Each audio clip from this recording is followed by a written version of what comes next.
হঠাৎ সামাজিক যোগাযোগ মাধ্যমে ভাইরাল মরু অঞ্চলের এক নিরীহ প্রাণী সান্ডা। কেউ মজার ছলে মিম বানাচ্ছেন, কেউ বা তথ্যভিত্তিক ভিডিও শেয়ার করে জানাচ্ছেন সান্ডার বৈশিষ্ট্য, কেউ আবার সংখ্যা প্রকাশ করছেন এর বাজার চাহিদা ও এর বলে বন্যপ্রাণীর শিকার নিয়ে। বর্তমানে ঠিক এমনই এক ট্রেন্ডিং টপিক হয়ে উঠছে মরু অঞ্চলের এই নিরীহ প্রাণীটি। কিন্তু কেন এই প্রাণীটি নিয়ে এত আলোচনা?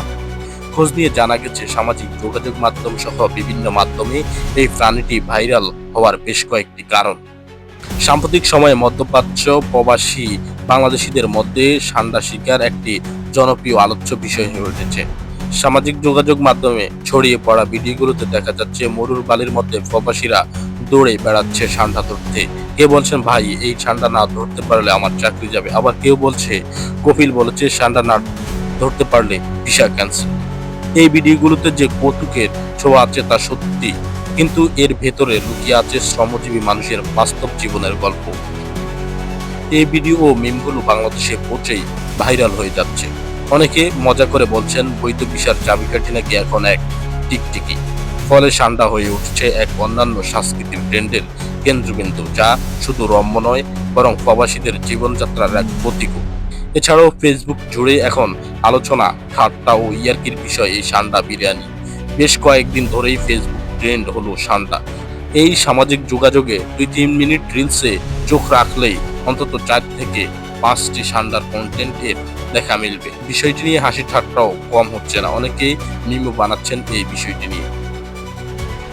সান্ডা হলো একটি টিকটিকি জাতীয় সরীসৃপ, যার বৈজ্ঞানিক নাম ইউরোমাস্টিক্স। এটি দেখতে অনেকটাই গুল সাপের মধ্যে হলেও এর শরীর তুলনামূলক ছোট এবং এর মোটা।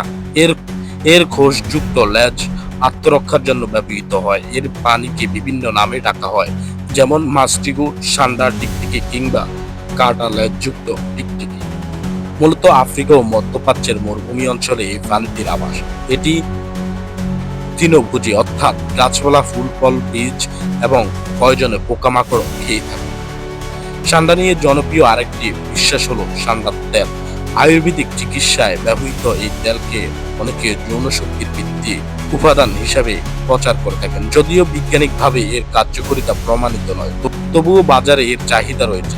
বিশেষ করে ভারত, পাকিস্তান ও বাংলাদেশের কিছু অঞ্চল ভিত্তিক হাটে এই তেল বিক্রি করতে দেখা যায়। ধর্মীয় দৃষ্টিকোণ থেকে সান্ডা ইসলাম ধর্ম অনুযায়ী মহানবী হযরত মুহাম্মদ সাল্লাল্লাহু আলাইহি সাল্লাম কখনো সান্ডা খাননি, তবে এটি খেতে অন্যকে নিষিদ্ধ করেননি। তাই অনেক আলেম এটিকে মাকরুহ বলে বিবেচনা করেন, তবে হানাফি মাযহাবে এটি খাওয়া হারাম হিসাবে ধরা হয়েছে। বাংলাদেশে এই ভাইরাল ট্রেন্ডটি ঘিরে মিশ্র প্রতিক্রিয়া লক্ষ্য করা যাচ্ছে। কেউ কেউ এটিকে নিছক হাস্যরসের অংশ হিসাবে দেখছেন, আবার কেউ কেউ বলছেন এটি অশোভন এবং বাংলাদেশি প্রবাসীদের মর্যাদাহীন করছে।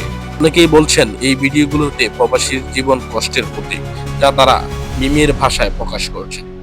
সান্ডা ভাইরাল হওয়ার কারণ বিশেষজ্ঞরা বলেছেন, সোশ্যাল মিডিয়ার অ্যালগরিদম অনেক সময় তুচ্ছ বিষয়কেও ভাইরাল করে তুলতে পারে, যদি তাতে থাকে কিছু চমকপ্রদ বা কন্ট্রোভার্সিয়াল উপাদান।